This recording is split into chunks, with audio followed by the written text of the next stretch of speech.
आज शाम को सबों को प्रणाम नमस्कार, शुभ शाम और जय मसीह की। प्रभु का जय धन्यवाद हो मसीह आपको। ब्रदर, सभी भाइयों को जय मसीह। जय मसीह। मैं विश्वास करता हूं कि आप लोग सब कुशल क्षेम हैं। प्रभु ने आपको भी संभाल के रखा। प्रभु में आनंदित है। रोज प्रभु का वचन पढ़ते हैं, प्रार्थना करते हैं और प्रभु में बढ़ रहे हैं।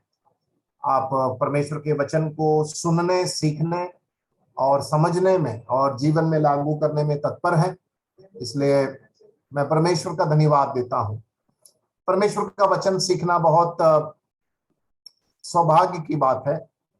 और परमेश्वर जो इस वचन को पढ़ता है, सुनता है और मानता है, प्रकाशित वाक्य में लिखा है पहला अध्याय, वो धन्य है। जो इसको सुनता है, पढ़ता है, समझता है और मानता है, वो धन्य व्यक्ति है। तो परमेश्वर की नजर में धन्य वो है जो परमेश्वर के वचन को सुनता और मानता और उसको जीवन में लागू करता है।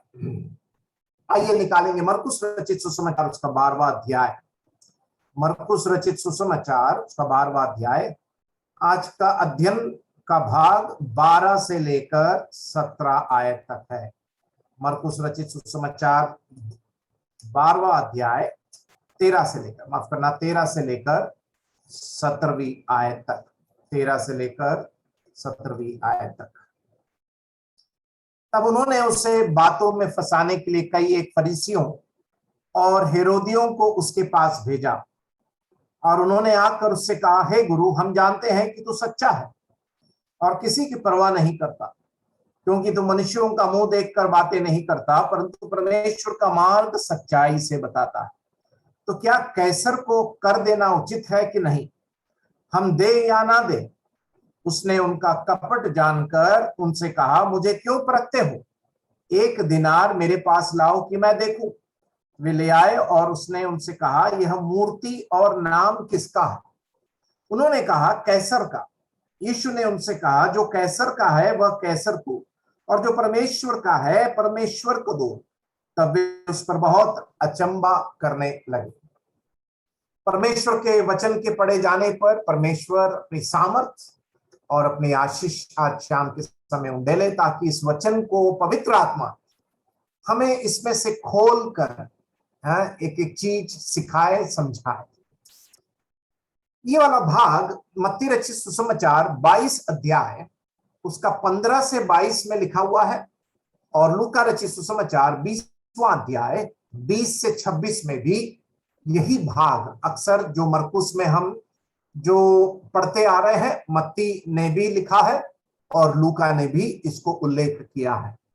तो मत्ती 22 15 से 22 और लूका 20 से 26, और यहां पर मरकुस 12वां अध्याय 13 से लेकर 17वीं आयत।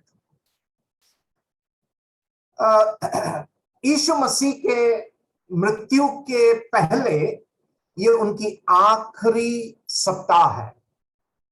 यीशु मसीह के क्रूस पर चढ़ाए जाने के पहले और पुनरुत्थान के पहले ये आखिरी सप्ताह है। 3.5 साल हमारा मसीह गलील में, इज़राइल में, यहूदिया में, समरिया में, यहां पर सब घूम घूम कर प्रभु यीशु मसीह ने सेवकाई किया। हर एक दिन 3.5 साल में प्रभु यीशु मसीह ने अपने ईश्वरत्व का प्रमाण देने के लिए कभी चूके नहीं। अपने अपने सिद्ध मनुष्यत्व को साबित करने के लिए कभी नहीं चूके। 2 चीज मैंने बोला, सिद्ध ईश्वरत्व और सिद्ध मनुष्यत्व। ये 3.5 साल में प्रभु यीशु मसीह ये दोनों को प्रमाणित करने के लिए उन्होंने कई माध्यमों को अपनाया। उन्होंने अपने सामर्थ्य को बीमारी के ऊपर प्रकट किया। उन्होंने अपने ईश्वरत्व को अशुद्ध आत्माओं के ऊपर प्रकट किया।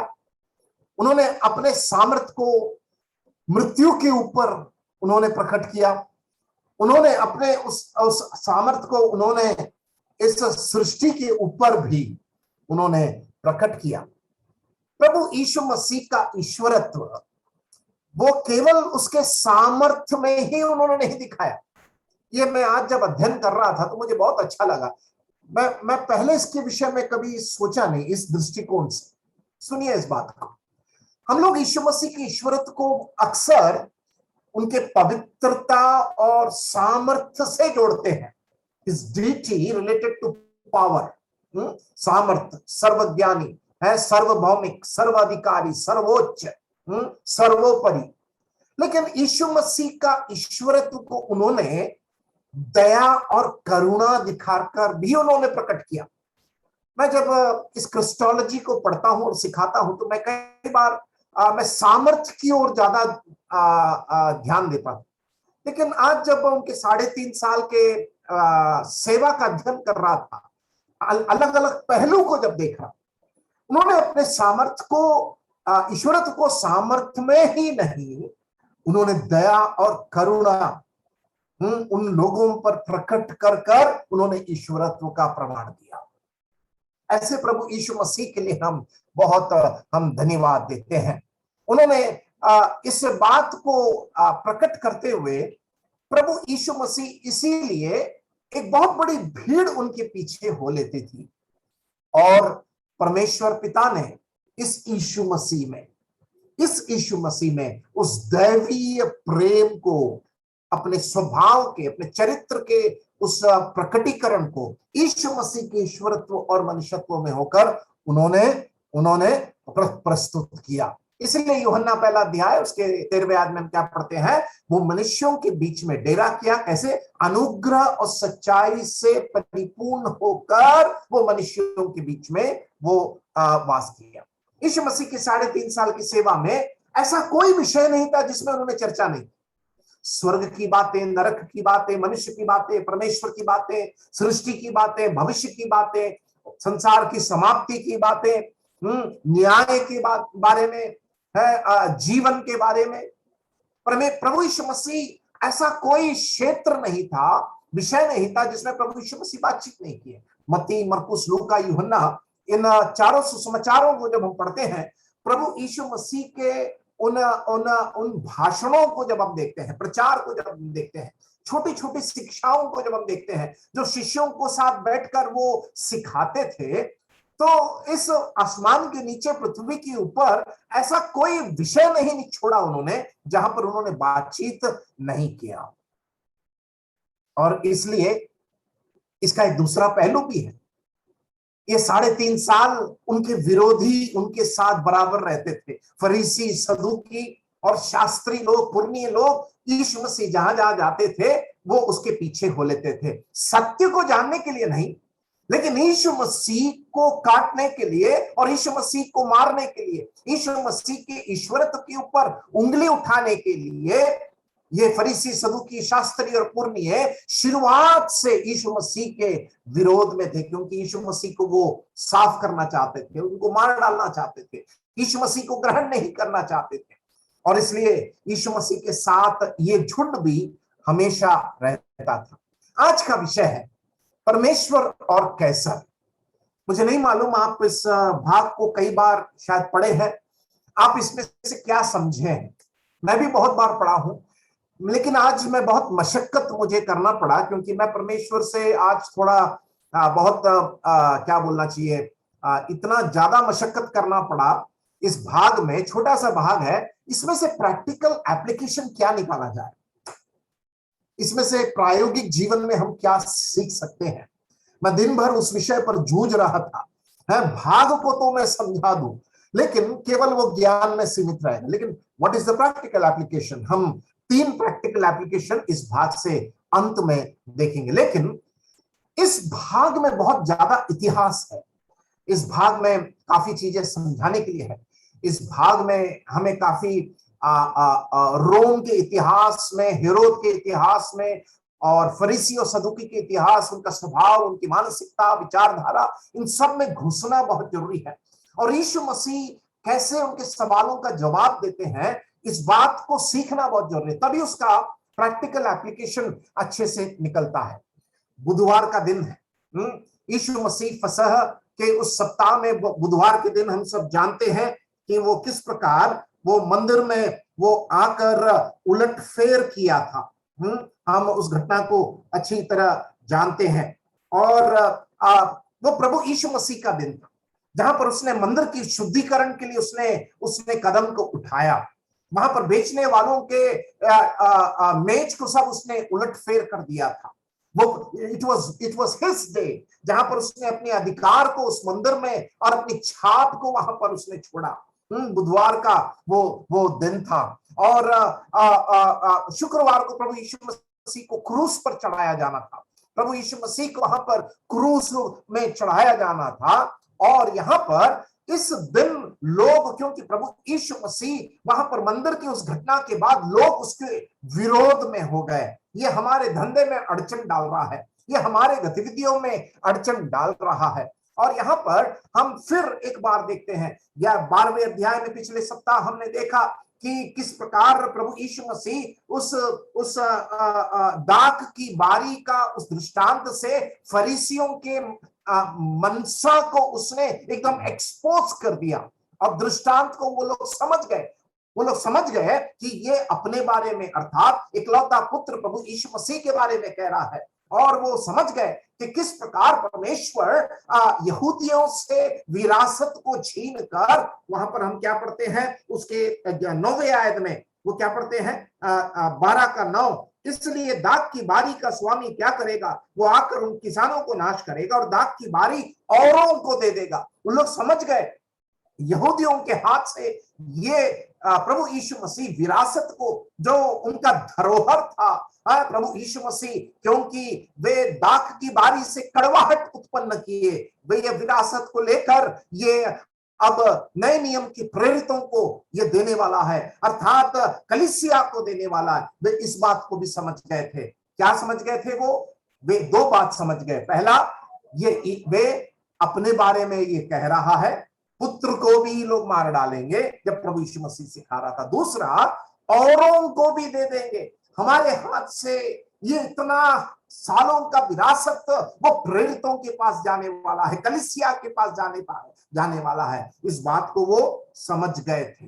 ये घटना के बाद 13 से 17 तक उन्होंने फिर एक मौका ढूंढा जहां पर यीशु मसीह को घेरे, यीशु मसीह को पकड़े, जहां पर यीशु मसीह के मुंह से एक ऐसा जवाब वो सुनना चाहते थे जहां पर ये लोग यीशु मसीह को मार डालना चाहते थे। ये है वो घटना जहां पर फिर से ये झुंड यीशु मसीह को घेर लिया। आइए हम शुरू करते हैं 13वीं आयत। तब उन्होंने उसे बातों में फंसाने के लिए कई एक फरीसियों और हेरोदियों को उसके पास भेजा।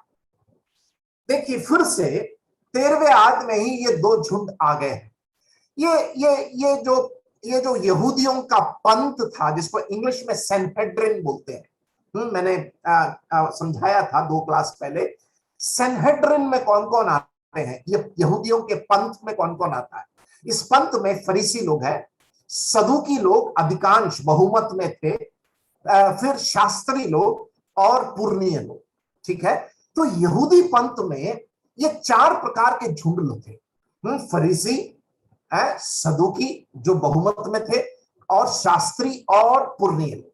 यहां पर हम पढ़ते हैं, उन्होंने उसे बातों में फंसाने के लिए कई एक फरीसियों और हेरोदियों को उसके पास भेजा।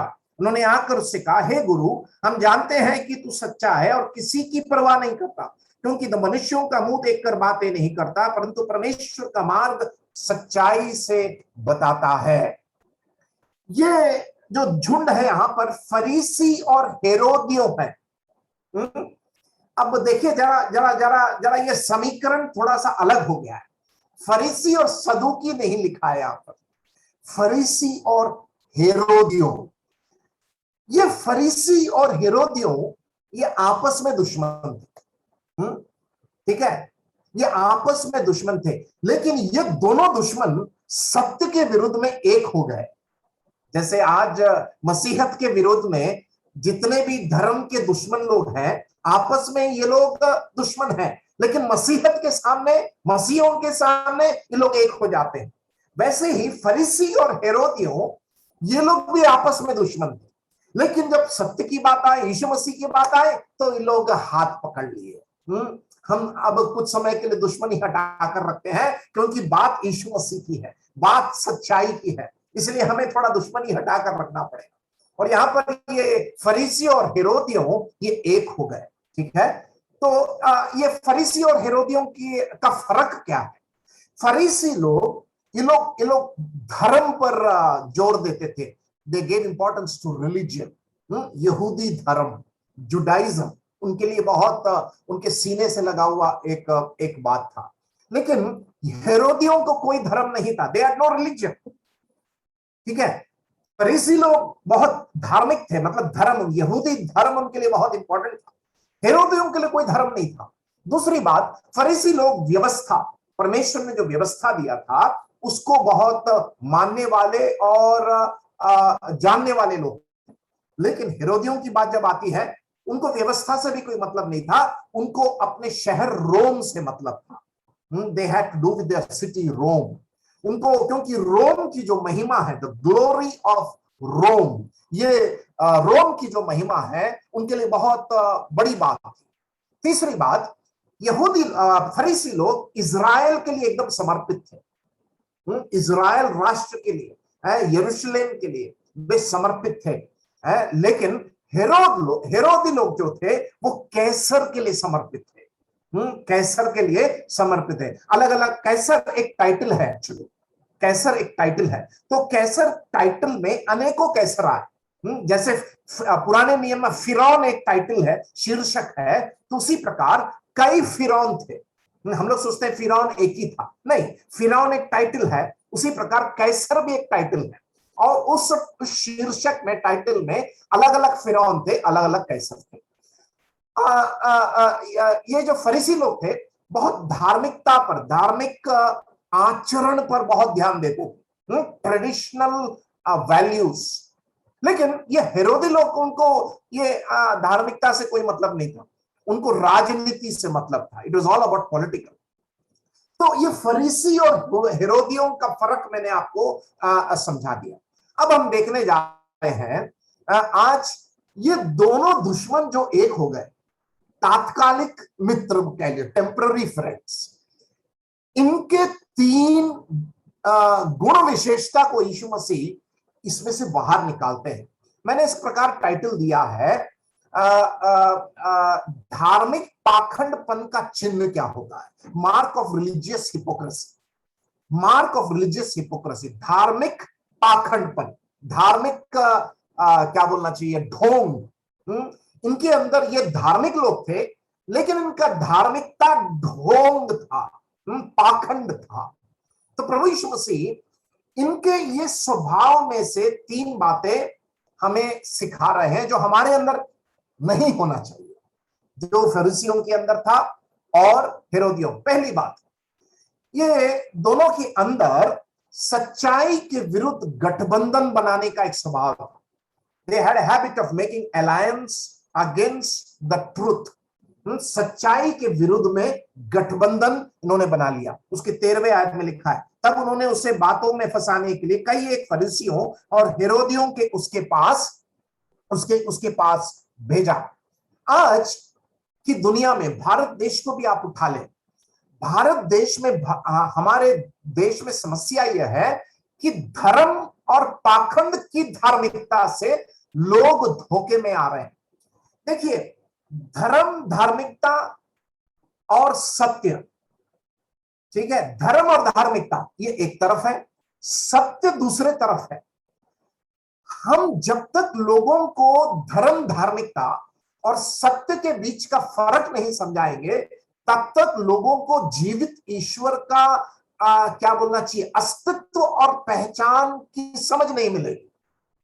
आप इस बात को समझिए, धर्म और धार्मिकता ये एक है, लेकिन सत्य, हमारा प्रयास इस भारत देश में लोगों को धर्म और धार्मिकता के ऊपर सोचने के लिए मजबूर करना है, तभी वे सत्य क्या है उस विषय पर सोचेंगे और सत्य को ढूंढेंगे।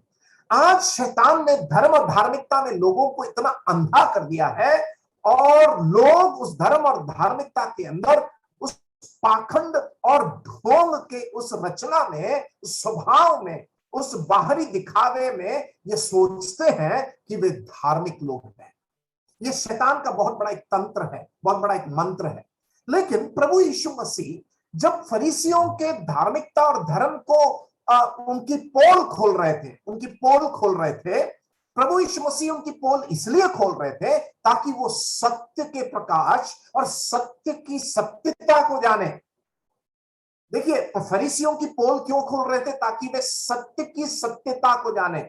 वे सत्य की सत्यता क्यों नहीं जान पाए? क्योंकि वो यहूदी धर्म और धार्मिकता और आचरण और रीति रिवाज में इतने अंधे थे, इतने डूबे हुए थे, इतने लीन थे कि सत्य को देख नहीं पा रहे थे। और सत्य जब बात कर रहा था तो सत्य को आक्रमण कर रहे थे। तो प्रभु यीशु मसीह 3.5 साल एक तरफ ईश्वरत्व का प्रमाण, मनुष्यत्व का प्रमाण दे देकर 3.5 साल की सेवा उन्होंने जब करते जा रहे थे, दूसरे तरफ ये धर्म और धार्मिकता के ठेकेदारों का वे पोल को खोल रहे थे ताकि सत्य के प्रामाणिकता को वे सत्य के नजरों से देखकर वे सत्य की पहचान में आए। लेकिन क्या फायदा, वे नहीं आ पाए। और इसलिए यहां पर इस बात को हम देखते हैं, ये दोनों एक गठबंधन में आते हैं। तो ये सत्य कभी भी, ध्यान दीजिएगा, सत्य कभी भी झूठ के साथ गठबंधन नहीं कर सकता। झूठ और झूठ गठबंधन हो सकता है।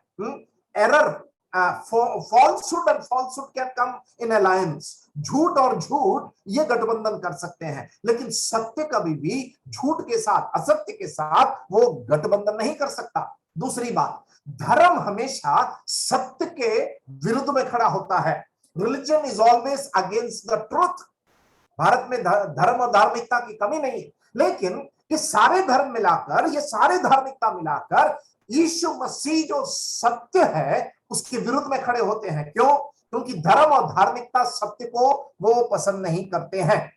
तो यहां पर ये जो फरीसी लोग थे, यहां पर धार्मिकता के उस चोखे को पहनकर यहां पर जासूस बन के आए, ठीक है। और वो सोचते थे हम इजरायली लोग, यहूदी धर्म के लोग हैं, इसलिए हम विश्वास योग्य चरवाहे हैं और सत्य के हम भंडारी हैं और परमेश्वर के हम सेवक हैं। व्यवस्था हमारे हाथ में है, बलिदान हम चढ़ाते हैं, वाचाएं हमारे हाथ में है और हमारा बहुत बड़ा एक विरासत है, बहुत बड़ा एक हैसियत है। इस सारे बातों को रख कर, सोच कर उनकी आंखें अंधे हो गए थे और इसलिए धर्म और धार्मिकता का एक चेहरा और मखौटा वे पहनकर प्रभु यीशु मसीह से 3.5 साल उन्होंने बात किया। प्रभु यीशु मसीह उनकी पोल बार बार वो खोलते गए। और ये फरीसी लोग जो हेरोदियों के विरुद्ध में थे, हेरोद कौन था? हेरोद एंटिपस, ठीक है, उसके विरुद्ध में थे। और इसलिए प्रभु यीशु मसीह के सिद्धांतों के लिए मारना चाहते थे। They wanted to kill Jesus because of his theology. यीशु मसीह को ये फरीसी लोग यीशु मसीह के दैवीय सिद्धांतों के कारण और दैवीयता का अधिकार के साथ दावा करने के कारण ये फरीसी लोग पकड़वाना चाहते थे, मारना चाहते थे। अब ये रोमी लोग अर्थात हेरोदियों लोग यीशु मसीह को क्यों मारना चाहते थे? उनको थियोलॉजी से कोई मतलब नहीं था, उनको धार्मिकता से कोई मतलब नहीं था, उनको व्यवस्था से कोई मतलब नहीं था। ये हेरोदी लोग यीशु मसीह के विरुद्ध क्यों खड़े हुए मालूम है? हेरोदी लोग इसलिए उनके विरुद्ध में खड़े हुए क्योंकि यीशु मसीह के राजनीतिक विचारधारा के विरुद्ध में थे। They were against his political views। क्यों? क्योंकि वे इस बात को चाहते थे कि ये मसीहा होकर है अपनी राज्य की स्थापना करे। यीशु मसीह क्या बोला? यीशु मसीह बोला, मैं राज्य की स्थापना करने के लिए अभी नहीं आ रहा हूं, मैं तो अभी दास बनकर मैं पापियों को बचाने के लिए आया हूं। अब देखिए, फरीसी लोग यीशु मसीह के थियोलॉजी के कारण मारना चाहते थे, हेरोदी लोग यीशु मसीह के पॉलिटिकल राजनीतिक विचारधारा के कारण मारना चाहते थे। अब ये थियोलॉजी फरीसियों का और हेरोदियों का राजनीतिक, ये दोनों दुश्मन है। Theology and politics they can't go together, ये दोनों एक साथ नहीं जाएंगे। लेकिन थोड़े समय के लिए फरीसियों ने अपने थियोलॉजी को हटाकर रख दिया, सिद्धांत को हटाकर रख दिया, हेरोदियों ने अपने राजनीतिक विचारधारा को भी हटाकर रख दिया और ये दोनों हाथ मिला लिए सत्य के विरुद्ध एक भयंकर बड़ा गठबंधन। समझ गए मेरी बात को? ये दोनों अपने क्या बोलना चाहिए, विचारधारा का मतभेद। एक तरफ फरीसी के पास थियोलॉजी है, व्यवस्था है, धर्म है, धार्मिकता है। हेरोदियों के पास उनका रोम का शहर है, रोम की महिमा है, और उनके राजनीतिक विचारधारा है। ये दोनों एक एक समझौता में आए। आप अपना थियोलॉजी को हटाकर रखें, हम अपने अपने रोम की महिमा और राजनीतिक विचारधारा को हटाकर रखते हैं। हम दोनों हाथ मिलाते हैं और इसको पकड़ते हैं। किसको? प्रभु यीशु मसीह। ये है घटना। ये दोनों पहले क्या किए? ये लोग दोनों सत्य के विरुद्ध एक बहुत बड़े गठबंधन को बनाकर सत्य को कैद करने के लिए, सत्य को बर्बाद करने के लिए, सत्य के व्यक्ति की शक्ति और उसके मुक्ति के उस योजना को तहस नहस करने के लिए ये लोग एक गठबंधन बनाए। ये था प्रभु यीशु मसीह यहां पर उनके धार्मिक पाखंडपने का पहला खुलासा। समझ गए? दूसरा हम आते हैं उसकी 14वीं आयत। ठीक है, 13वीं आयत से पहला पॉइंट को हमने निकाला, गठबंधन। 14वीं आयत, और उन्होंने आकर उससे कहा, हे गुरु। देखिए इनका मीठी भाषा को देखिए, स्वीट टॉक। ये जो पाखंड और धार्मिकता का और ढोंग का चोखा जो पहनते हैं ना, ध्यान दीजिएगा, बहुत मीठी बात करते हैं। बहुत मीठा बात करेंगे, है, और हाथ में रहेगा छुरा, और मुंह में एकदम हे गुरु, एकदम मीठी बात। क्या कहा? हम जानते हैं। निकोदिमोस भी यही कहा था, यूहन्ना 3 अध्याय है, हे गुरु, हे रब्बी, हम जानते हैं कि तू परमेश्वर की ओर से आया। बहुत मीठी बात। रात को मिलने आया था यीशु मसीह से। यहां पर देखो क्या लिखा, हे गुरु, हम जानते हैं। जानकारी की कोई कमी नहीं थी। ठीक है, हम जानते हैं कि तू सच्चा है। बाप अरे बाप, क्या क्या थियोलॉजी उगल रहा है। देखो इनका, मैं कहता हूं ऐसे, मैं कई बार ऐसे प्रचार करता हूं, ये लोग प्रभु यीशु मसीह को ही क्रिस्टोलॉजी सिखा रहे हैं। समझ गए आप? दे वर टीचिंग क्राइस्ट क्रिस्टोलॉजी। यीशु मसीह को बोल रहे हैं कि तू सच्चा है। ठीक है, उसके बाद पहली बात उन्होंने क्या बोला? तू सच्चा है और किसी की परवाह नहीं करता। दूसरी बात, और क्योंकि तू मनुष्यों का मुंह देखकर बातें नहीं करता, परंतु परमेश्वर का मार्ग सच्चाई से बताता। 3 बातें इन्होंने यीशु मसीह को सिखाया। तो मीठी बात कर कर यीशु मसीह को चने के झाड़ पे चढ़ा रहे हैं, और कुछ नहीं कर रहे हैं। ये लोग यीशु मसीह को चने के झाड़ पे चढ़ा रहे हैं। यीशु मसीह को बता रहे हैं तू कौन है। बताओ, यीशु मसीह 3.5 साल जिस बात को सिखाते घूम रहा था, उसी बात को यीशु मसीह को सिखा रहे हैं। पहली बात गठबंधन। दूसरी बात हम यहां देखते हैं, वे अपना पकड़ बनाने के लिए मीठी मीठी बात करने के लिए चूकते नहीं। They will say anything to make their ground strong. देखिए यहां पर यीशु मसीह से मीठी बात कर कर वे यीशु मसीह के मन के अंदर, उनके उनके विचारधारा के अंदर एक पकड़ बनाने की कोशिश कर रहे हैं, इसीलिए मीठी बात कर रहे हैं। हम भी यही करते हैं। सामने वाले से कुछ काम करवाने के लिए पहले उसके मन के अंदर मीठी बात कर कर घुसते हैं, उसकी पसंदगी की एक बात करते हैं, उसके बाद धड़ से एक तीर मारते हैं। केले में जैसे सुई घुसता है, पता भी नहीं चलता। सामने वाला सोचता है, वो आदमी बात करके फोन नीचे रख देता है। 1 घंटे बाद सोचता है, यार इसने ये बोला था क्या? उस समय तो दिमाग में ठनका नहीं, क्योंकि उस समय चने के झाड़ पे चढ़ रहे, वो चढ़ाते जा रहा, धीरे से फुग्गे में सुई लगा दिया, फुट से फुटा, वो उसने फोन रख दिया। आप 1 घंटे बाद याद कर रहे हैं, अरे वो ये बोलना चाहता था। चने के झाड़ से जब नीचे उतरे तो वास्तविकता की दुनिया में जब आए, तब एहसास हुआ कि सामने वाला बोलना क्या चाहता था। ये भी यही कर रहे हैं, यीशु मसीह को चने के झाड़ पे चढ़ा रहे। 3 बातें बोले, तू सच्चा है। अभी तक सच्चाई की कोई कीमत नहीं थी, सच्चाई की कोई अहमियत नहीं थी, सच्चाई को कभी ग्रहण नहीं किया। अभी 1 सप्ताह आखिरी जब यीशु मसीह का बाकी है, उसको आप सिखा रहे हैं कि तू सच्चा है। हे प्रभु, इनके ऊपर दया दिखा। दूसरा उन्होंने क्या बोला? तू किसी की परवाह नहीं करता। मतलब क्या है? तू लोगों को, मनुष्यों को तू प्रसन्न नहीं करता।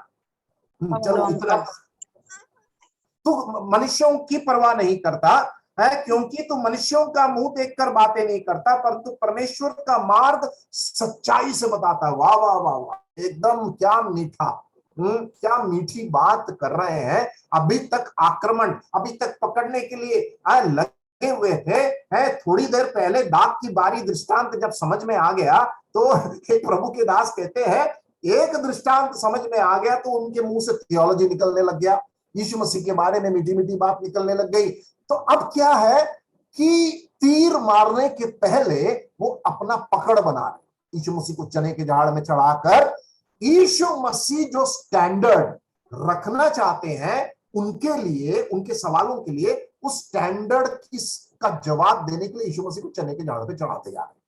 पहला एक अनैतिक गठबंधन, दूसरा अपनी पकड़ बनाने के लिए यीशु मसीह का मस्का मार रहे हैं। ठीक है, सो वे इस बात को कहते हैं, लेकिन यीशु मसीह ने इनके बारे में मत्ती 23 में क्या कहा है, हाय हे कपटियों, निकालिए उसको मत्ती 23वां अध्याय। ये लोग तो मीठी मीठी बात कर रहे हैं, लेकिन यीशु मसीह ने इनके बारे में क्या कहा, मत्ती 23 उसका 15 देखिए, हे कपटी शास्त्री और फरीसियों तुम पर हाय। 16 हे अंधे अगुओं तुम पर हाय। 17 हे मूर्खों और अंधों कौन बड़ा है, आगे आगे बढ़ते हैं। 25 हे कपटी शास्त्रियों। और उसके बाद ये कहकर प्रभु यीशु, उसके बाद 33 में हे सांपों, हे करेतों के बच्चों, करेतों ब्रूड ऑफ वाइपर्स लिखा है, करेतों के बच्चों तुम नरक के दंड से क्यों कर बचेंगे। यीशु मसीह इनके ऊपर हाय हाय बोल रहा है और यहां पर देखो तू सच्चा है बोल रहा है। आप देख रहे हैं इस विरोधाभास को। प्रभु यीशु मसीह अच्छी तरह जानते थे कि इनकी मीठी बात के पीछे इनका मन के अंदर क्या है। इस बात को प्रभु यीशु मसीह अच्छी तरह वो जानते थे। तीसरी बात वे सत्य की जो खोज है उसके प्रति उनका मकसद कभी सही नहीं था। सत्य की जो खोज है उसके पीछे उनका मकसद कभी भी सही नहीं था। दे फॉल्सली परस्यू द ट्रूथ, क्योंकि वे सत्य को डिस्क्रेडिट करना चाहते थे, सत्य को एकदम क्या बोलना चाहिए, अपमानित करना चाहते थे। ठीक है, तो ये तीन चीज हम यहां पर इस धर्म के इस पाखंड का चिन्ह, मार्क ऑफ रिलीजियस हिपोक्रेसी, हम इस 14वें आयत से इस 3 पॉइंट से हम देखते हैं। पहला 13वें आयत में एक बहुत ही अनैतिक गठबंधन किसके बीच में, फरीसी और हेरोदियों के बीच। ये लोग कभी एक साथ नहीं आ सकते, एक कप चाय, एक क्या छोड़ो, एक ग्लास पानी भी एक साथ बैठ के नहीं पी सकते। लेकिन यीशु मसीह की जब बात आए, उन्होंने अपना थियोलॉजी बगल में रख दिया, इन्होंने अपना क्या रख दिया, अपना राजनीतिक विचारधारा को हटाकर ये दोनों एक हो गए। आज की दुनिया में भी, राजनीतिक दुनिया में भी हम यही देखते हैं। ठीक है, कोई किसी का भी परमानेंट दुश्मन नहीं है। दूसरी बात यहां पर हम देखते हैं कि अपनी पकड़ बनाने के लिए, ताकि वो तीर मारने के पहले अपनी पकड़ को बनाए, उस पकड़ को बनाने के लिए उन्होंने क्या किया कि यीशु मसीह को उस चने के झाड़ पर चढ़ाया। तीसरी बात, सत्य को कभी भी सत्यता के साथ उन्होंने उसकी खोज नहीं की, लेकिन यहां पर 3 बातें बोला उन्होंने। क्या बोला, तू ही सच्चा है, और दूसरा उन्होंने कहा कि तू मनुष्य का मुंह देखकर बातें नहीं करता, और तीसरा क्या है, सब कुछ सच्चाई से सिखाता है। इतना आप समझ गए, 13 और 14। अब 15 में आते हैं।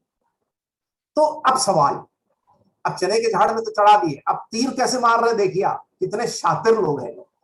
तो क्या, पहले सवाल नहीं पूछा उन्होंने, बाद में सवाल पूछा। तो क्या कैसर को देना उचित है कि नहीं, कैसर को कर देना उचित है कि नहीं, हम दे या ना दे। ठीक है, उसने उनका कपट जानकर उनसे कहा, मुझे क्यों परखते हो, 1 दिनार मेरे पास लाओ कि मैं देखूं। चलिए, इसको जरा समझना बहुत जरूरी है। अब मैं इसलिए कहा शुरुआत में, इसमें थोड़ा इतिहास है। ये जहां पर कैसर की बात आती है, कर की बात आती है, तो इसमें थोड़ा इतिहास हमें देखना बहुत जरूरी है। ये हेरोद या रोमी लोग, जो लोग थे, यहूदी लोग जो थे, वे रोमियों के विरुद्ध थे, हेरोदियों के विरुद्ध थे, क्योंकि रोमी लोग यरूशलेम को कब्जा करके रखे थे। Romans had captured Jerusalem. रोमियों ने ही यीशु मसीह को क्रूस पर चढ़ाया था, और ये यहूदी लोगों को ये रोमी लोग पचते नहीं थे, they never could digest, Jews can not digest Romans, ठीक है। तो और इसलिए ये रोमी लोगों ने एक निर्णय किया, क्या, लोगों से टैक्स कलेक्ट करें, कर लेना। हम जानते हैं टैक्स कलेक्ट करना, सरकार अलग अलग प्रकार के टैक्स कलेक्ट करती है। और इसलिए ये जो बात है टैक्स कलेक्ट करना, इसके विरुद्ध में एक बहुत बड़ा इतिहास है इसके पीछे बहुत बड़ा एक इतिहास है। जो प्रेरितों के काम 5वें अध्याय 37वें आयत में एक यहूदा नाम का एक व्यक्ति है, यहूदा इस्करियोती नहीं, एक दूसरा यहूदी है, यहूदा, जिसने एक क्या बोलना चाहिए, क्रांति छेड़ दिया था इसके विरुद्ध में, क्रांति छेड़ दिया था इसके इसके इसके इसके इसके विरुद्ध। आइए निकालेंगे प्रेरितों के काम उसका 5वां अध्याय उसके 37वें आयत। प्रेरितों के काम 5वां अध्याय उसके 37वें आयत। देखिए, प्रेरितों के प्रचार के बाद वहां पर लोग बलवा करने लगे, ठीक है। ये 5वां अध्याय जब पढ़ेंगे तो प्रेरितों का प्रचार के बाद एक बहुत बड़ा बलवा हुआ। तो उस समय गमालियल नामक एक व्यवस्थापक खड़ा हुआ, उसने बोला कोई मुंह नहीं खोलेगा, ये इजरायली लोग हैं, परमेश्वर के चुने हुए लोग हैं, और उसके लोग हैं, और इसलिए कोई इनके ऊपर देखो 35वीं आयत पढ़ो, 5 का 35। तब उसने कहा, कौन, गमालियल, हे इजरायलियों, जो कुछ इन मनुष्यों से किया चाहते हो सोच समझ के करना। किसके? प्रेरितों के विरुद्ध। उसने कहा कि ये छूना भी मत, जिसने छुआ उसका क्या हुआ, नीचे लिखा हुआ है, देखिए। क्योंकि इन दिनों से पहले थियोदास यह कहता हुआ उठा कि मैं भी कुछ हूं। एक बंदा उठा, उसका नाम था थियोदास, वो अपने आप को एकदम क्या बोलना चाहिए, दादा समझने लगा। उसने कहा मैं भी कुछ हूं। उसका क्या हुआ, क्या पढ़ते हैं, और कोई 400 मनुष्य उसके साथ हो लिए है, दबंग आदमी था, उसके साथ 400 मनुष्य हो लिए। उसके बाद क्या हुआ, परंतु वो मारा गया, और जितने लोग उसे मानते थे सब तितर बितर हुए, मिट गए। गमालियल बोला था कि चेलों के विरुद्ध बलवा मत करना। एक बंदा उठा, थियोदास, बोला कि मैं सबको समाप्त करता हूं। वो तो मर गया, उसके साथ 400 लोग थे, उनके तितर बितर हो गए। दूसरा व्यक्ति कौन उठा, देखिए 37वीं आयत। उसके बाद लिखाई के दिनों में यहूदा गलीली उठा। ये यहूदा इस्करियोती तो नहीं, जूडस ऑफ गलीली, वो उठा, और कुछ लोग अपनी ओर, वो भी उसने ले लिया। दबंग लोगों को जानते हैं, वे अपने साथ चेले चपाटों को लेकर घूमते हैं, ठीक है। अब वह भी नाश हो गया, और जितने लोग उसे मानते थे सब तितर बितर हो गए। ये यहूदा, ये कौन था? रोम का साम्राज्य जब कर लेने के लिए जब निर्णय किया, तो यहूदा और उसके जो बंदे थे, उसके जो शागिर्द लोग थे, वो बलवा करने लगे, ठीक है। वो बलवा करने, यहूदा मर गया, लेकिन यहूदा की सोच और विचारधारा वो नहीं मरी थी। The sentiments was being carried forward है। ये हमेशा आप इतिहास को पढ़िएगा, किसी भी व्यक्ति की विचारधारा मरती नहीं। आज भारत देश में भी आप इस बात को देख सकते हैं। 70 साल पहले किसी भी व्यक्ति की विचारधारा, आज उसको उखाड़ कर उसको उजागर किया जा रहा है, ताकि उनके मंसूबे पूरी हो जाए। उसी प्रकार ये यहूदा मर गया, लेकिन उसकी विचारधारा नहीं मरी, उसकी विचारधारा नहीं मरी। 60 साल के बाद, ठीक है, 60 साल के बाद ये जो कर देने की जो प्रक्रिया है, उस पर फिर से एक क्रांति छेड़ दिया लोगों ने। लोग इस कर के विरुद्ध उठने लगे, और उसके बाद क्या हुआ, एडी 70 में रोमी लोग ने क्या किया कि इस बलवे के बीच में यरूशलेम को उन्होंने क्या किया, तहस नहस कर दिया। उन्होंने क्या किया, तहस नहस कर दिया। अब ये जो यहूदी लोग थे, वे लोग क्या सोचते थे, ये रोमी लोग जो कर ले रहे हैं वो राजा के विरुद्ध एक बलवा। Juice never liked this taxation. ये रोमी लोग, हेरोदी लोग, ये लोग कर का जो टैक्स लेने का जो काम है, यहूदी लोग क्या सोचते थे, ये राजा के विरुद्ध एक बलवा है। लेकिन फरीसी लोग यहां पर सकारात्मक थे। कहां पर? मरकुस 12 में। तो फरीसी लोग सोचे यीशु मसीह के सामने एक परीक्षा डाल दी, एग्जामिनेशन। परीक्षा में पूछा कैसर को कर देना उचित है कि नहीं।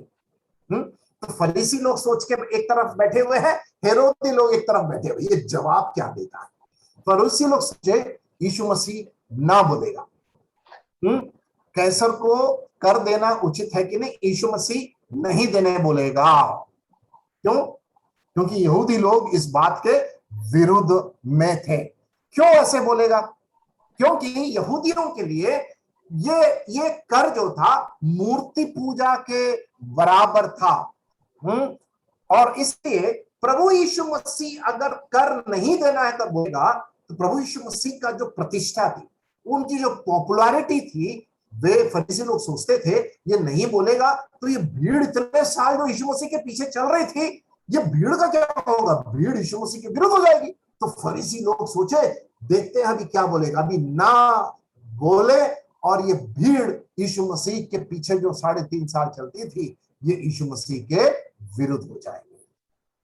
अगर यीशु मसीह हाँ बोलता है तो ये हेरोद लोग ये क्या करेंगे, ये लोग भी बलवा करेंगे, ठीक है। और इसलिए यहूदा जिस प्रकार एक क्रांति छेड़ा था, ये हेरोद लोग भी देखकर बैठे हैं कि यीशु मसीह ना बोले, यीशु मसीह ना बोले कैसर को कर मत देना, क्योंकि रोमी लोग तो कैसर को बिठा करके है, कैसर का कर लेना चाहते हैं। और यीशु मसीह अगर कहता है कैसर को कर ना देना, तो ये हेरोदी लोग देखकर बैठे हैं कि हम हेरोद एंटिपास के पास जाएंगे जो कैसर था उस समय, और उससे बोलेंगे ये जो यीशु मसीह है इसने लोगों को भड़काया और ये कह रहा है कि कैसर को कर ना देना, और इसको पकड़कर इसको मार डालेंगे। लेकिन फरीसी लोगों की सोच क्या थी? जो अपने आप को मसीहा होकर ऐलान करता है, मसीहा होकर कहलाता है, उसको कर के विरुद्ध खड़ा होना बहुत जरूरी था। अब यीशु मसीह एक तरफ फरीसियों को देख रहे हैं, यीशु मसीह एक तरफ हेरोदियों को देख रहे हैं। यीशु मसीह एक तरफ फरीसियों को देख रहे हैं और यीशु मसीह एक तरफ हेरोदियों को देख रहे हैं। ये दोनों हाँ या ना में जवाब देगा और देखकर बैठे कब इसके ऊपर झपटे, कब इसको पकड़े, कब इसको मार डाले। लेकिन यीशु मसीह भी इनके मन को जांचने वाला परमेश्वर था। उन्होंने क्या किया? पासा पूरा पलट दिया। He turned the story so marvelously. इतना अच्छे से उन्होंने इस पूरी घटना को पलटा कि वे यीशु मसीह को पकड़ नहीं पाए। पढ़िए उसके 12वां अध्याय, उन्होंने क्या कहा, उसका 12वां अध्याय 15वीं आयत। उसने उनका कपट जानकर उनसे कहा, मुझे क्यों परखते हो? प्रभु यीशु मसीह ने शैतान से भी यही कहा था। मत्ती रचित सुसमाचार 4 अध्याय में जब शैतान यीशु मसीह परख ले रहा था कि तू परमेश्वर का परख ना लेना, यहां पर यीशु मसीह इनसे कहता है, उनके मन को जांच कर कहता है, तुम मुझे क्यों परखते हो? निकालेंगे यूहन्ना रचित सुसमाचार 2 अध्याय 25वीं आयत। यूहन्ना रचित सुसमाचार 2 अध्याय उसका 25वीं आयत, 2 अध्याय उसकी 25वीं आयत देखिए, यहां पढ़ते हैं, और उसे प्रयोजन ना था कि मनुष्य के विषय में कोई गवाही दे। यीशु मसीह को कभी भी किसी मनुष्य की गवाही की आवश्यकता नहीं थी, क्योंकि वो ईश्वर थे। है उसके बाद, क्योंकि वह आप ही जानता था कि मनुष्य के मन में क्या। यीशु मसीह जानते थे फरीसी और हेरोदियों के मन में क्या है। निकालेंगे मत्ती रचित सुसमाचार 22वां अध्याय उसका 18वीं आयत। मत्ती 22 उसका 18। यहां पर हम क्या पढ़ते हैं? यीशु ने उनकी दुष्टता जानकर, ये बहुत अच्छा है, उनकी दुष्टता जानकर कहा, हे कपटियों, मुझे क्यों परखते हो? उनके मन की दुष्टता, उनकी मन की जो क्या बोलना चाहिए, दुष्ट विचार, उनका मन सीधा नहीं था, टेढ़ा, कुटिल, चतुर, दुष्ट, विकेड माइंड, ऐसा एक मन था। सीधा नहीं था, टेढ़े लोग थे, लोग कपटी लोग थे, ढोंग थे। यीशु मसीह से सवाल पूछकर उल्टा इन लोग फंस गए एक्चुअली, ठीक है, इन लोग उल्टा फंस गए। क्यों? झूठा धर्म कभी सत्य की खोज कभी नहीं करता है, झूठा धर्म हमेशा झूठ में ही फंस जाता। false religion is always is enticed in falsehood. झूठ हमेशा झूठ में ही फंस जाता है। इस बात को ध्यान दीजिएगा, झूठ हमेशा झूठ में ही फंसता है, क्योंकि झूठ को बचाने के लिए अनेकों झूठ बोलना पड़ता है ताकि अपने झूठ को सत्य होकर दिखाएं। लेकिन वो सत्य में कभी खड़ा इसलिए नहीं हो सकता क्योंकि झूठ का आधार हमेशा झूठ ही है। The basis of falsehood is always falsehood. सत्य का आधार हमेशा सत्य है, झूठ का आधार सत्य नहीं हो सकता। यीशु मसीह इन झूठों के ऊपर, कपटियों के ऊपर उन्होंने सिक्के को उनके पाले में ही उन्होंने डाल दिया। और यहां पर देखिए हम क्या पढ़ते हैं, हम यहां पढ़ते हैं 1 दिनार मेरे पास लाओ, 15वीं आयत, कि मैं देखूं। 1 दिनार जो होता है एक दिन की दिहाड़ी या उससे ज्यादा रहता है। यीशु मसीह ने कहा कि 1 दिनार मेरे पास लाओ। ये दिनार जो था ये रोमियों का सिक्का था, रोमियों का सिक्का था। दिनार यहूदी कभी नहीं रखता है, ठीक है? ज्यूस नेवर कैरीड दिनार। यहूदी लोग शेकेल रखते थे, शेकेल। तो ये दिनार जो था, प्रभु यीशु मसीह ने इनसे कहा कि एक काम करो, पीछे तक सुनाई देना, बहुत बड़ी भीड़ थी। यीशु मसीह ने कहा कि दिनार लेकर आओ, दिनार लेकर आए। यीशु मसीह ने दिखाया, उनको दिनार लेकर आए और उनको दिखाया। और ये जो दिनार जो था 300 ईसा पूर्व और 300 ईसा बाद, 600 साल के इस कार्यकाल में ये रोम का जो शासक था वह इसको सिल्वर में, चांदी में इसको मिंट करके बनाता था, ठीक है? ध्यान दीजिएगा, यहूदी शेकेल रखता था, रोमी लोग क्या रखते थे? दिनार रखते थे। तो रोम का जो शासक है, he minted this by silver, ठीक है? और उस समय ये जो दिनार था, उस समय का जो कैसर, हम एज्यूम कर रहे हैं, इतिहासकार लोग इस प्रकार कहते हैं, उस समय तिबरियास कैसर शासक था, तिबरियास कैसर, ठीक है? तो तिबरियास कैसर अगस्टिन, उसका पूरा नाम था तिबरियास कैसर अगस्टिन। ये अगस्टिन, इसका बाप का नाम अगस्टिन था, उसका बेटा था। इसका बाप इतना शातिर था जिसने अपने आप को ईश्वर होकर ऐलान किया, डिवाइन अगस्टिन बोलते थे उसको। डिवाइन अगस्टिन का बेटा था कौन? तिबरियास कैसर अगस्टिन।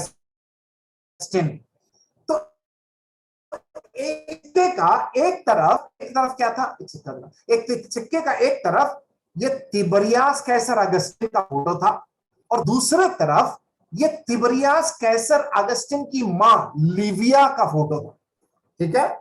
इन दोनों का सिक्के के दोनों तरफ ये सिक्का है। एक तरफ तिबरियास कैसर अगस्टिन और उसके बाद उसकी मां लिविया जो मदर ऑफ तिबरियास थी। ये दोनों सिक्के के अगल बगल में लिखा और उसके ऊपर लिखा था पॉन्टिफेक्स मैनिमस। वो एक पैगन टाइटल था, मूर्ति पूजा प्रतिमा का एक शीर्षक था, वो ऐसा लिखा हुआ था पॉन्टिफेक्स मैक्सिमस। और इस प्रकार ये जो चीज था, यहूदी लोग इसको बहुत नफरत करते थे। क्या? इस सिक्के में जो था, यहूदी लोग इसको बहुत नफरत करते थे। क्यों? उनके लिए ये मूर्ति पूजा था, क्योंकि व्यवस्था का दूसरा नियम क्या था? परमेश्वर ने कहा मेरे अलावा किसी और की आराधना नहीं करना, तो मूर्ति पूजा बिल्कुल नहीं करना। यहूदी लोग इस बात को मानते थे, उनके लिए ये मूर्ति पूजा था।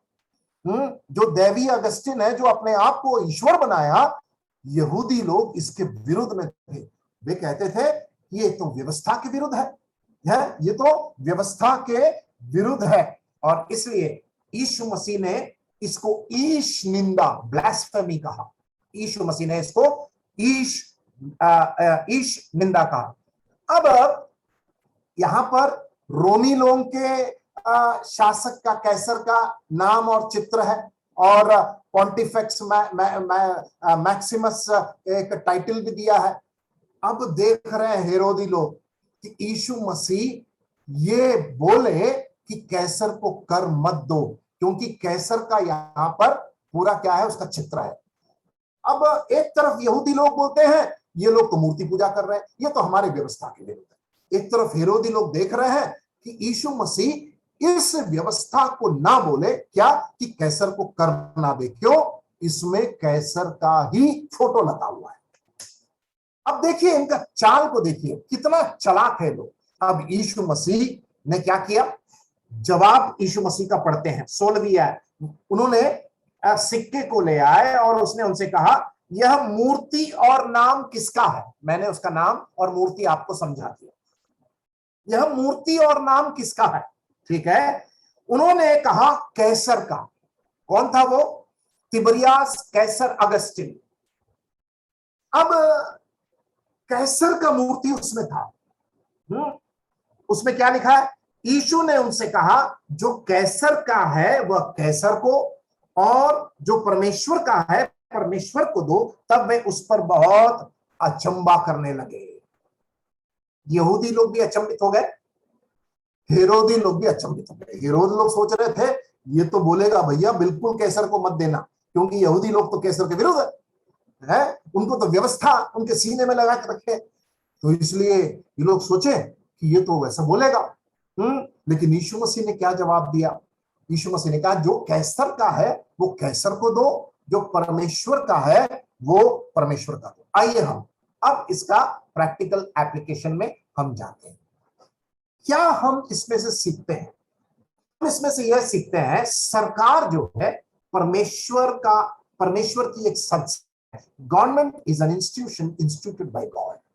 इस पूरे विश्व में जो भी सरकार है, चाहे वो तानाशाही की सरकार है, लोकतंत्र की सरकार है, मिलीजुली सरकार है, गठबंधन की सरकार है, कोई भी सरकार हो, राजा का सरकार हो, शासक का सरकार हो, परमेश्वर द्वारा नियुक्त संस्था है।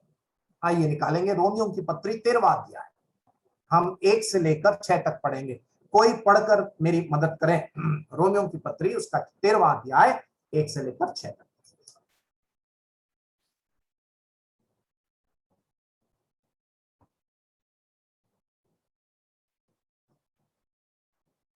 रोमियो 13 1 से लेकर 6 तक।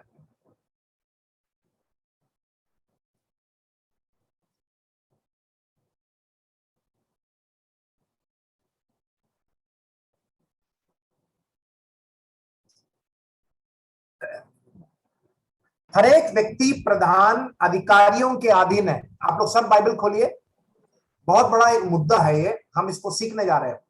हर एक व्यक्ति प्रधान अधिकारियों के अधीन रहे, क्योंकि कोई अधिकार ऐसा नहीं जो परमेश्वर की ओर से ना हो।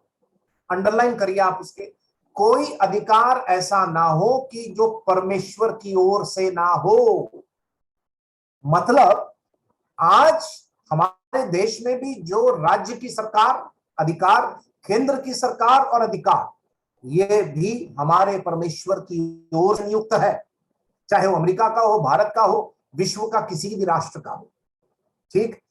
जो परमेश्वर की ओर से ना हो और जो अधिकार है वे परमेश्वर के ठहराए हुए हैं, परमेश्वर के ठहराए हुए हैं। दूसरी आयत, इससे जो कोई अधिकार का विरोध करता है वो परमेश्वर की विधि का सामना करता है। मतलब हम अगर इस सरकार के अधिकार और नियम और कानून का विरोध करते हैं तो हम परमेश्वर के विरुद्ध का विधि का सामना करते हैं, और परमेश्वर का सामना करने वाले दंड पाएंगे।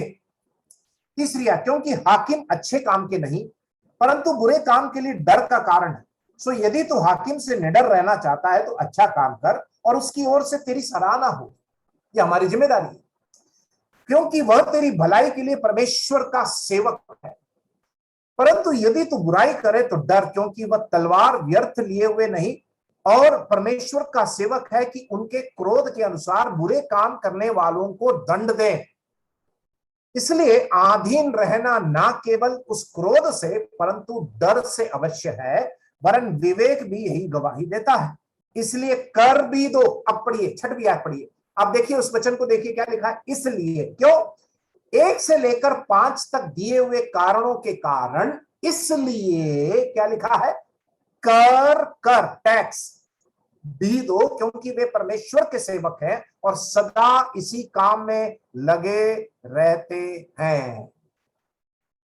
हमें हमारे भारत देश के प्रति हमें अपना कर है, संपत्ति का कर है, प्रॉपर्टी टैक्स है, इनकम टैक्स है, डायरेक्ट टैक्स है, इनडायरेक्ट टैक्स है, एडवांस टैक्स है, हर प्रकार के जो टैक्स भारत के नागरिक होने के नाते हम अच्छे मसीही होने के कारण हमें इस भारत देश को नियम का पालन करना जरूरी है। अभी आज के परिप्रेक्ष्य में हमारी जो कलीसियाएं हैं, हमारे कलीसियाओं को भी भारत सरकार के नियम के अंतर्गत हमें उसका पालन करना जरूरी है, चाहे वो कलीसिया का लेखा जोखा क्यों ना हो, है कलीसिया के रजिस्ट्री क्यों ना हो, ये सारे बातों में इस भूमि की नियम कानून का पालन जितना हो सके हमें करना जरूरी है। और ये जो है, आइए हम निकालेंगे पहला तीमुथियुस दूसरा अध्याय, पहली आयत, पहला तीमुथियुस दूसरा अध्याय पहली आयत, कोई पढ़े? पहला तीमुथियुस दूसरा अध्याय पहली आयत।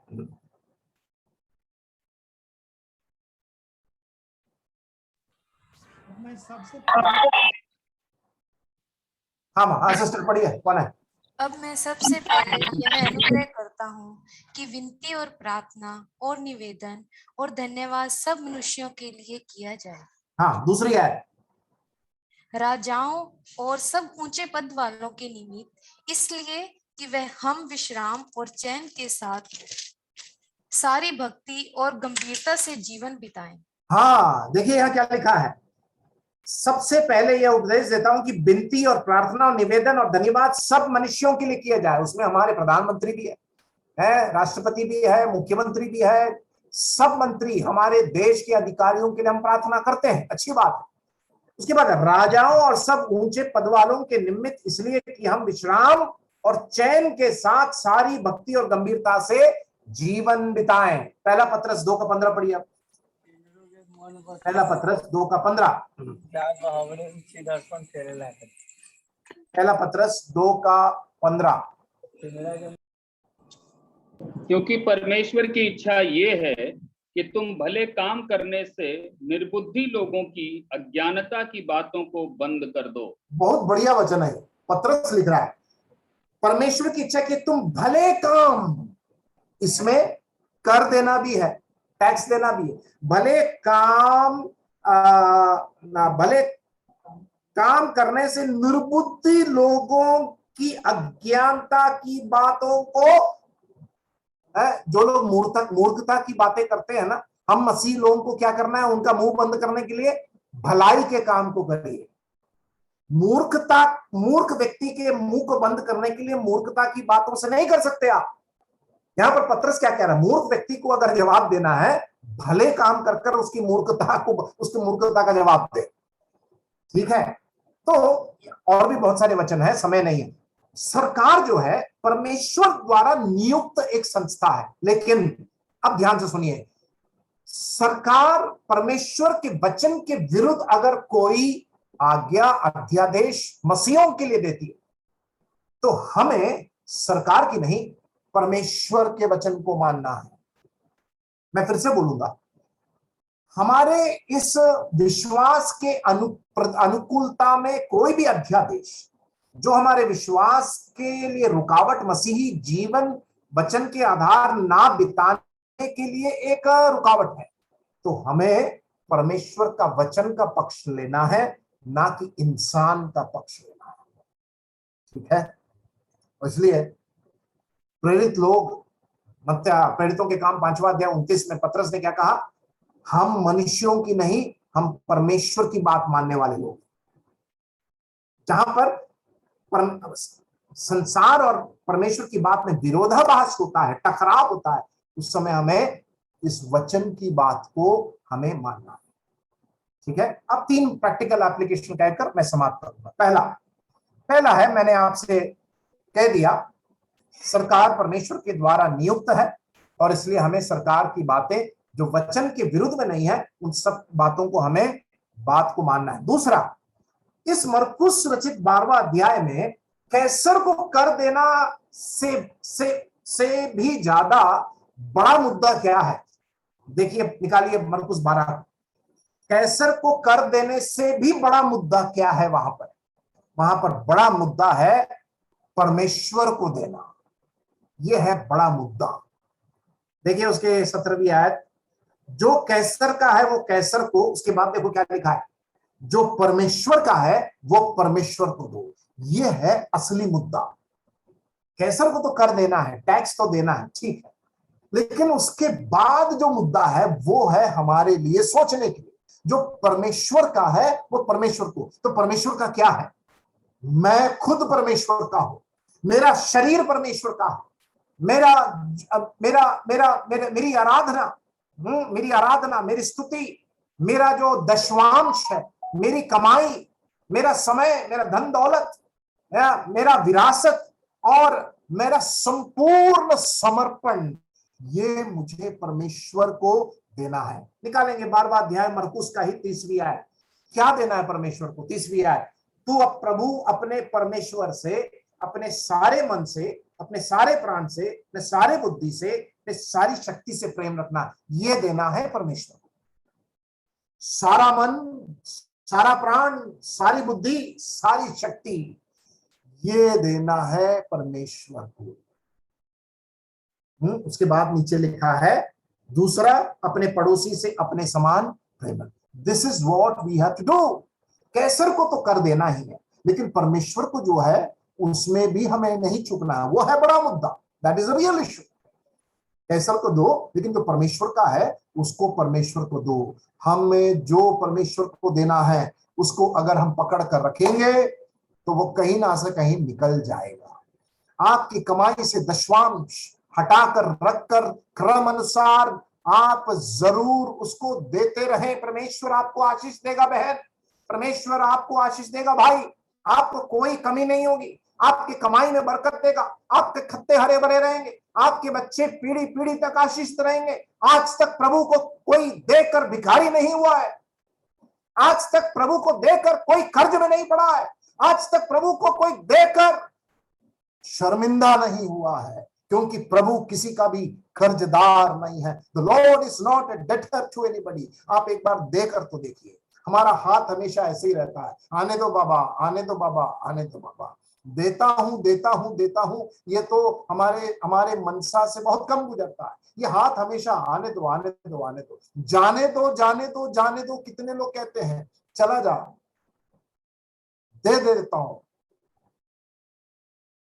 प्यारो, परमेश्वर को जो देना है वो तो देना है, उससे हम चूक नहीं सकते। कैसर को जो देना है उसको भी देना। तीसरी बात, सिक्का कैसर का है, कॉइन बिलोंग्स टू कैसर। सिक्का कैसर का है और मैं परमेश्वर का हूं। अगर मैं परमेश्वर का हूं, कैसर के सिक्के में अगर कैसर का छाप है और मैं अगर परमेश्वर का हूं, तो मेरे में किसका छाप होना चाहिए? कैसर के सिक्के में कैसर का छाप है, तो फिर मैं अगर परमेश्वर का हूं तो मेरे में किसका छाप है? I should have the image of God. मुझ में परमेश्वर का छाप होना चाहिए, परमेश्वर का छाप होना चाहिए। ये 3 प्रैक्टिकल एप्लीकेशन। पहला, सरकार परमेश्वर ने नियुक्त किया है, हम सरकार के नियम को मानने के लिए बाध्यस्थ है। दूसरा, कैसर को जो देना है, लेकिन बड़ा मुद्दा, परमेश्वर को जो देना है वो परमेश्वर को देना है। मरकुस 12 का 30। तीसरा, कैसर के सिक्के में कैसर का छाप है। मैं अगर परमेश्वर का संतान हूं, धरोहर हूं, संपत्ति हूं, बेटा हूं, बेटी हूं, तो मेरे में किसका छाप होना चाहिए? संसार का नहीं, परमेश्वर का छाप होना चाहिए। और मेरे में अगर परमेश्वर का छाप है तो इसका मतलब मेरी कुछ जिम्मेदारी बनती है। इतना सब कहने के बाद भी आइए हम निकालेंगे आखिरी पद, लूका रचित सुसमाचार 23वां अध्याय 1 और 2। लूका रचित सुसमाचार 23वां अध्याय उसका 1 और 2। देखिए यीशु मसीह को क्रूस पर चढ़ाने के पहले क्या बोला गया था। यीशु मसीह ने क्या कहा? कैसर का जो है कैसर को दो। देखिए यहाँ क्या लिखा है, लूका 23 का 1 और 2। तब सारी सभा उठकर उसे पिलातुस के पास ले गई और वे यह कहकर उस पर दोष लगाने लगे कि हमने उसे लोगों को बहकाते और कैसर को कर देने से मना करते और अपने आप को मसीह राजा कहते हुए सुना है। पढ़ लिया आपने? यीशु मसीह मरकुस में कैसर को कर देने से रोका? बिल्कुल नहीं रोका। उसने कहा जाकर कैसर को जो है उसको दो। देखिए यहां पर झूठा आरोप क्या लगाया गया यीशु मसीह को क्रूस पर चढ़ाने के पहले? क्या लगाया यहां पर? उस पर दोष लगाने लगे कि हमने इसे लोगों को बहकाते और कैसर को कर देने से मना करते और अपने आप को मसीह राजा कहते हुए सुना है। प्रभु का धन्यवाद हो हमारे प्रभु यीशु मसीह, जिसके मुंह में कोई छल की बात नहीं, कभी किसी को धमकी नहीं दिया, कभी किसी को लालच में बहकाया नहीं, कभी किसी को उसने धोखा नहीं दिया, कभी भी किसी से उसने गाली गलौच नहीं किया। हमारे लिए यह मसीह क्रूस पर मर गया। धन्यवाद देते हैं उस मसीह का छाप, उस प्रभु का छाप हमारे ऊपर है। आइए हम परमेश्वर का धन्यवाद दें। सिक्के में अगर कैसर का है तो मेरे में प्रभु का है, बहन आप में प्रभु का है, भाई आपके अंदर प्रभु का है। हम लोग बहुत धन्य लोग हैं। We are very special people. हम लोग बहुत बहुत धनवान लोग हैं। हम लोग दरिद्र लोग नहीं है, हम लोग बहुत धनवान लोग हैं। क्यों? हमारे ऊपर परमेश्वर का छाप है। We carry the image of God. हम परमेश्वर की उस छाप को लेकर घूमते हैं और इसलिए तो ये परमेश्वर का मंदिर है, ये परमेश्वर का संपत्ति है, ये परमेश्वर का शरीर है जिसमें परमेश्वर वास करता है, उसकी पवित्र आत्मा है। वो छाप इफिसियों की पत्री 1 अध्याय उसके 13वें आयत में, इसीलिए पौलुस ने जब इफिसस की कलीसिया को जब लिखता है और उसने उस समय क्या कहा, जब तुमने सत्य का सुसमाचार सुना, जब तुमने सत्य का सुसमाचार सुना जो तुम्हारे उद्धार का सुसमाचार है और जिस पर तुमने विश्वास किया, प्रतिज्ञा किए हुए पवित्र आत्मा की छाप लगी। प्रतिज्ञा किए हुए पवित्र आत्मा की छाप लगी। मेरे और आपके ऊपर उस परमेश्वर का छाप है, पवित्र आत्मा का छाप है, मसीह का छाप है। मसीह ने हमें अंकित करके रखा है। He has marked us। वो हमें अंकित करके रखा है परमेश्वर इन वचनों के द्वारा हमारे जीवन में और अच्छे मसीह जीवन बिताने के लिए, अच्छे भारत के नागरिक, गुड सिटीजन्स, अच्छे नागरिक, कर टैक्स को चुराने वाले नहीं। हमारे चारों ओर ऐसे लोगों को आप पाएंगे जो काला धन के ऊपर बैठे हैं, टैक्स को चुराते हैं। लेकिन प्यारों, हम मसीह लोग हैं। आइए हम इस भारत देश से प्रेम करें। जो कर है उस भारत देश को हम दें और भारत के लिए जो देना है उसको हम दे, क्योंकि हम लोग अच्छे मसीही हैं, अच्छे, we are good Christians and hence we love this country and let's pay taxes which belongs to this country. लेकिन उससे बढ़कर जो परमेश्वर का है उसे परमेश्वर को दे।